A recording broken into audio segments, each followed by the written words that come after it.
SSC 27 batch কী অবস্থা, কেমন আছো সবাই? আশা করি সবাই খুবই ভালো আছো। তো আজকে আমি তোমাদের কথা বলবো এখন থেকে কিভাবে পড়াশোনা করলে উচ্চতর গণিতে তুমি A+ নিশ্চিত করতে পারবা। আমরা কিন্তু ক্লাস 9-এ খুব একটা ভালো করে পড়াশোনা করি না। তো দেখা যায় কি অনেক সিলেবাস বাকি থেকে যায়, কোন অধ্যায় রেখে কোন অধ্যায় পড়বো ভাইয়া এটা বুঝতেই পারি না। তো তোমারও যদি এই সেম কন্ডিশনটা হয়, তোমার জন্য এই ভিডিওটা ভাইয়া বানাচ্ছি, ঠিক আছে? তো চলো কথা না বাড়ি আমরা শুরু করে দিচ্ছি। আমাদের এটা অনেক হয় যে ভাইয়া চ্যাপ্টার তো পড়ছি, সব ভুলে গেছি, এখন আমি কি করব। আবার অনেকের এটাও হয় ভাইয়া যখন আমি বাসায় করি সব পারি, কিন্তু পরীক্ষার হলে গেলে কিছু পারি না, তো তার জন্য করতে হবে কি, তাই না? এরকম তো হয়তো আমারও। আচ্ছা, তো ভালো কথা, হলে নো প্রবলেম, হওয়া মানে হলো তুমি আসলে পড়াশোনা করতেছো। আর যারা এটা ফিল করো নাই তার মানে তুমি এখনও ঠিকমতো পড়াশোনা শুরুই করো নাই, ঠিক আছে? আচ্ছা, তো তোমাদের যেটার মার্ক ডিস্ট্রিবিউশন দেখলাম হলো 25 মার্কের এমসিকিউ হবে, 10 মার্ক এসকিউ, 40 মার্ক সিকিউ এবং 25 মার্ক ল্যাব। এটা হলো এসএসসির যেই তোমাদের মার্ক ডিস্ট্রিবিউশনটা, মানবন্টনটা এটা এখানে দিছি আর কি। সো আমাদের কিন্তু 3টা বিভাগ হবে। এটা ক বিভাগ? বীজগণিত, জ্যামিতি এবং ত্রিকোণমিতিও সম্ভাবনা। এই 3টা বিভাগ থেকে প্রত্যেকটা বিভাগ থেকে মিনিমাম তোমাকে একটা সিকিউ অ্যান্সার করতেই কিন্তু হবে, মাস্ট।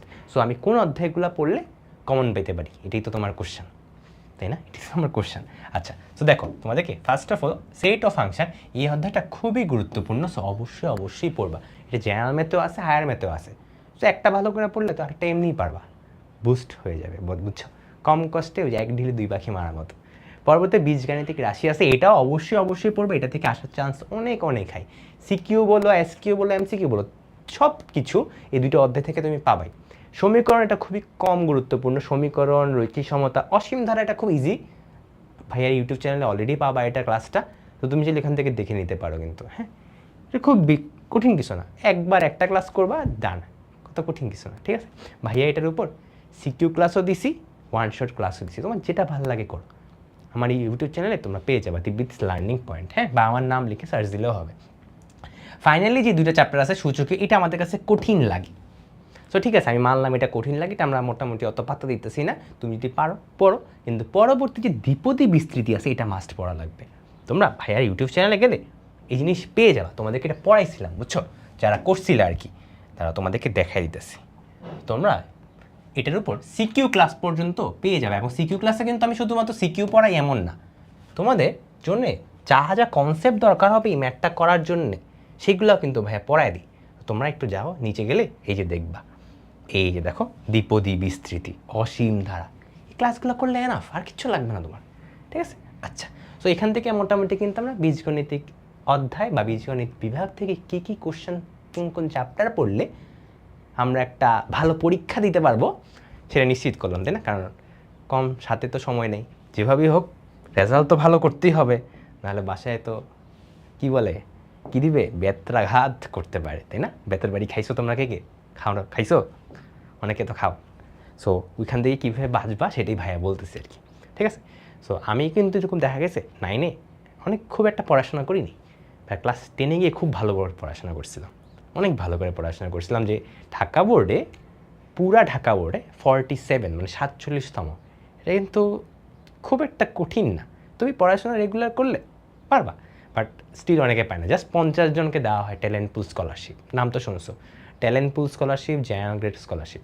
ভাইয়া এসএসসি, জিএসসি, পিএসসি আমাদের সময় 5, 8, 10 তিনোবারই পরীক্ষা হয়েছিল, বোর্ড পরীক্ষা, এবং তিনোবারই ট্যালেন্ট পুল স্কলারশিপ আর কি পেয়েছিলাম। তো আমি কীভাবে পড়তাম, আমি কোন চ্যাপ্টারগুলোতে গুরুত্ব দিতাম, এটাই তোমাদেরকে বলতেছি এখন। যেমন এখানে দেখো জ্যামিতি ও ভেক্টর, এটা আমাদের কাছে ভালোই লাগে না, আমার কাছেও ভালো লাগতো না, তা কিন্তু আমি করছি কি, আমি 2টা অধ্যায় ভালো করে পড়ে গেছি। জাস্ট 1 নম্বর হলো জ্যামিতি, এটার উপর সামনে ক্লাস দিব ভাইয়া, এবং পরবর্তীতে পড়ছিলাম আর কি আমি যে স্থানাঙ্ক জ্যামিতি, এটার উপর তোমাদের সামনে ক্লাস দিব। তো যারা করো নাই অবশ্যই ভাইয়াকে জানায়, তোমাদের কখন লাগবে ওই অনুযায়ী ভাইয়া ক্লাসগুলো দেওয়ার চেষ্টা করবো, ঠিক আছে? এই জ্যামিতি কিন্তু তুমি এক্সাম্পলগুলোর উপর ফোকাস করবা, এটা আমরা অনেকে ভয় পাইছি অনেক কিছু। তুমি বেসিক্যালি এটার উপর কী ফোকাস করবা, এক্সাম্পলগুলোর উপর ফোকাস করবা, বইয়ে যে উদাহরণগুলো আছে, এবং লাস্ট 2 থেকে 3 বছরের বোর্ড কোশ্চেন দেখবা, যখন এটা আসতো আর কি অধ্যায় থেকে কোশ্চেন, তুমি দেখবে তখন কী কোশ্চেন আসতো, তুমি দেখবে সেম কোশ্চেন ঘুরে ফিরে আসতে। মধ্যমার কিছু ম্যাথ আছে, কিছু ম্যাথ দেখবা সেন্ট্রয়েড, ভরকেন্দ্রের, লম্বকেন্দ্রের, এইসবে কিছু ম্যাথ আছে, বইয়ের এক্সাম্পলের ম্যাথ কতবার আসছে, সেম ম্যাথই বারবার আসতো। এবং স্থানাঙ্ক জ্যামিতি এটা তোমার ভালো করে পড়া লাগবে। এটা কিছুই না, সরলরেখার জাস্ট তুমি ঢাল, সরলরেখার ক্ষেত্রফল, সরলরেখার সমীকরণ বের করা যদি পারো, এই চ্যাপ্টার তোমার কাছে মানি ভাত, দুধ ভাত পুরা। ঠিক আছে, ওকে। সো আমরা কিন্তু পড়ে ফেললাম। বাকি দুইটা তুমি চাইলে পড়তেও পারো, তোমার হাতে সময় নাই যেহেতু, তাই আমি ধরে নিচ্ছি তোমার এখন দরকার সবচেয়ে গুরুত্বপূর্ণ চ্যাপ্টারগুলো ফোকাস করা, তাই না? আচ্ছা, এবং ফাইনালি আমাদের থাকে হলো ত্রিকোণমিতি ও সম্ভাবনা। এই দুইটা চ্যাপ্টার মাস্ট। সম্ভাবনা খুবই ইজি, সম্ভাবনার উপর সামনে ভাই একটা ওয়ান শট ক্লাস দিব, পুরা A to Z সব কভার করে দিব। ঠিক আছে, সো দেখতে চোখ রাখো ভাইয়ার ইউটিউব চ্যানেলে, আর এসএস ফিউচার স্কুলের চ্যানেলও ভাইয়া দিয়ে দিব তোমাদের জন্য। সো ত্রিকোণমিতি থেকে যা যা আছে, তুমি যদি একটা ক্লাস ভালোভাবে করো, জাস্ট একটা ওয়ান শট ক্লাস, বা তুমি একাডেমিক সাইকেলে থাকলে একাডেমিক ক্লাসই করো, তুমি দেখবে সব পারছো। খুব কঠিন কিছু না, থিটা বের করতে বলে, এবং এগুলো কিন্তু এসকিউর জন্য ইম্পর্টেন্ট। এই সম্ভাবনা চ্যাপ্টার থেকে কিন্তু এসকিউ অনেক বেশি আসে। সো আমি তোমাদেরকে এসকিউ এবং সিকিউ দুটো সাজেশনই একসাথে দিয়ে দিচ্ছি। এমসিকিউর জন্য তো অবশ্যই চেষ্টা করো বাকি সব অধ্যায়গুলো যতটুকু পারি পড়ার, বাট এমসিকিউর জন্য কিন্তু অত ডিপ ডিটেলস মনে রাখার দরকার হয় না, একটু কয়েকটা ম্যাথ, কয়েকটা ফর্মুলা মনে রাখলেই হয়। প্রবলেমটা হয় আমাদের সিকিউ বা এসকিউ নিয়ে। ঠিক আছে, সো আমি তোমাদেরকে মোটামুটি বলার চেষ্টা করছি কোন অধ্যায়গুলো পড়লে তুমি ভালো করতে পারবা, তোমরা অনেক ভালো করবা। তোমাদের হাতে এখন 6 মাসের মতো সময় আছে, তুমি যদি এখন থেকে রেগুলার পড়াশোনা করো, তুমি অনেক ভালো করতে পারবা। জাস্ট বিশ্বাস রাখো যে তুমি পারবা, জাস্ট বিশ্বাস রাখো তুমি পারবা। আমাদের এরকম অনেকের হয় যে ভাইয়া পড়াশোনা করছি, প্র্যাকটিস করতে পারি না। তো তুমি প্রতিদিন নিজের জন্য একটা টাইম রাখবা। যেমন আমি ধরো সকালবেলা ঘুম থেকে উঠে সবসময় মুখস্থ পড়াগুলো পড়তাম আর কি, একদম সকালবেলা। তোমাদেরকে একটু বলতেছি আমি কীভাবে পড়াশোনা করতাম আর কি। হ্যাঁ, সকালবেলা উঠে মুখস্থ পড়াগুলো পড়তাম, ধরো 10টা পর্যন্ত, সকাল 8টা থেকে সকাল 10টা পর্যন্ত। এরপর ভাই প্র্যাকটিসে চলে যেতাম। যেমন লাস্ট ইয়ারের বোর্ড কোশ্চেনগুলো সলভ করা, বা আমার স্কুলে যে পরীক্ষাগুলো হয়েছিল সেগুলো সলভ করা, যেগুলো আমি তখন পারি নাই। সো তখন আমি জাস্ট ধরো 1 ঘন্টা বা 2 ঘন্টা জাস্ট প্র্যাকটিস করতাম, বাস। এরপর আমি দেখা যায় টেবিল থেকে উঠে খাওয়া দাওয়া করে, শাওয়ার নিয়ে দুপুরে খাবার খেয়ে আবার দেখা যেত 2টা থেকে বা 3টা থেকে 4টা পর্যন্ত একটা পড়াশোনা দিতাম। তখন কিন্তু ম্যাথ করতাম, স্পেশালি তখন আমি খালি ম্যাথ করতাম। ম্যাথ বা জেনারেল ম্যাথ বলো বা হায়ার ম্যাথ বলো, ওইখান থেকে যেই এক্সারসাইজগুলো বাকি ওগুলো আমি একটা নোট করার চেষ্টা করতাম। কারণ তখন দেখা যেত কি মুখস্থ পড়া হচ্ছে না, প্র্যাকটিসও করে ফেলছো, তো তখন নোট কপির মধ্যে একটু নোট করতে, সুন্দর করে নোট করতাম, ব্যাকগ্রাউন্ডে গান চালাইতাম, গান চালাতে নোট করতে খুব ভালো লাগতো আর কি আমার। এরপর একটা সুন্দর ছোট্ট ঘুম দিতাম। আমি কিন্তু দুপুরবেলা প্রত্যেক দিন দুপুরবেলা ঘুমাইতাম। ঘুমানোর পরে সন্ধ্যায় উঠে আবার একটা মুখস্থর পড়া করতাম।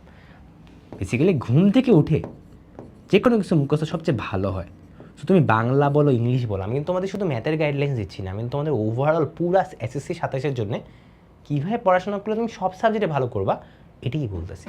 সো আবার সন্ধ্যায় মুখস্থ পড়া, যেমন বাংলা অনেক গদ্য টদ্য, এই জিনিসগুলো মুখস্থ করা লাগে, রচনা, এরকম অনেক মুখস্থ জিনিসপাতি আছে আমাদের, এই জিনিসগুলো এখানে মুখস্থ করতাম।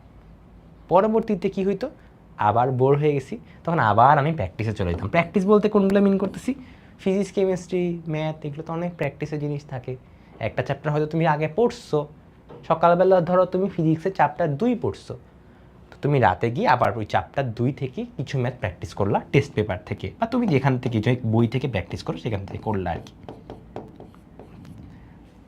এবং ফাইনালি একদম লাস্টে এসে একটা মিনিট, ওকে, সো একদম লাস্টে এসে তোমাদের জন্যে প্র্যাকটিস করার পরে একটা ছোট্ট ব্রেক নিবা। সবসময় একটা না পড়াশোনা করবে, একটু ব্রেক নিবা। তো ব্রেক টেক নিয়ে ধরো তুমি ব্রেক নিলে একটা, তো ব্রেক নেওয়ার পরে তুমি আবার একটা জিনিস কী করবে বলো তো, আমরা আবার নোট কপিতে চলে যাবো, বা হায়ার ম্যাথ বা জেনারেল ম্যাথ, এই জিনিসগুলো আমরা নোট করার চেষ্টা করবো। আচ্ছা ভাইয়ার একটা ফোন আসতেছে, একটা মিনিট। ওকে, সো যেটা বলতেছিলাম, তখন আবার ম্যাথে নোট করায় চলে যাবে, জেনারেল ম্যাথ বলো, হায়ার ম্যাথ বলো।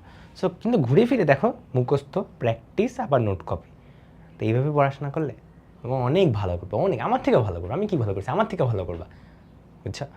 সো চেষ্টা করবা এই জিনিসটা একটু ফলো করার। ওকে, সো তোমাদের জন্য এটাই ভাইয়ের পক্ষ থেকে রিকোয়েস্ট থাকবে যে একটু কষ্ট করে রেগুলারলি পড়াশোনা করবা, তুমি অনেক ভালো করতে পারবা। ঠিক আছে, সো ভাইয়ের পক্ষ থেকে যতটুকু মোটামুটি সাজেশন দেওয়া দরকার ছিল, চ্যাপ্টার ওয়াইজ বলো, কোন বিভাগ থেকে, প্রত্যেকটা বিভাগ থেকে কোন চ্যাপ্টারগুলো পড়লে পরীক্ষায় কমন পাবা, সবগুলোই ভাইয়া বলে দিছি। এবার তোমাদের কাছ থেকে ভাইয়া যেই আবদারটা থাকবে, একটু রেগুলারলি পড়াশোনা করবা, কোনো কিছু কোনো প্রবলেম, কোনো কোশ্চেন, যে কোনো অধ্যায় এবং যে কোনো সাবজেক্টের সাজেশন যদি লাগে ভাইকে কমেন্ট বক্সে জানলেই হবে। যদি অন্য কোনো সাবজেক্টের জন্য গাইডলাইন দরকার হয় সেগুলো ভাইকে বলতে পারো, কারণ আমি তো অন্য সাবজেক্টও পড়ছি, এমন তারা শুধুমাত্র ম্যাথই পড়ছি। তোমার মধ্যে থাকতে তো সব সাবজেক্টই আমার পড়া লাগছে, তাই না? সব সাবজেক্টই যখন ভালো করবা তখনই ওভারঅল রেজাল্টটা তোমার ভালো হবে, ঠিক আছে? সো আজকে এই পর্যন্তই, সবাই ভালো থেকো এবং বেস্ট অফ লাক, টাটা।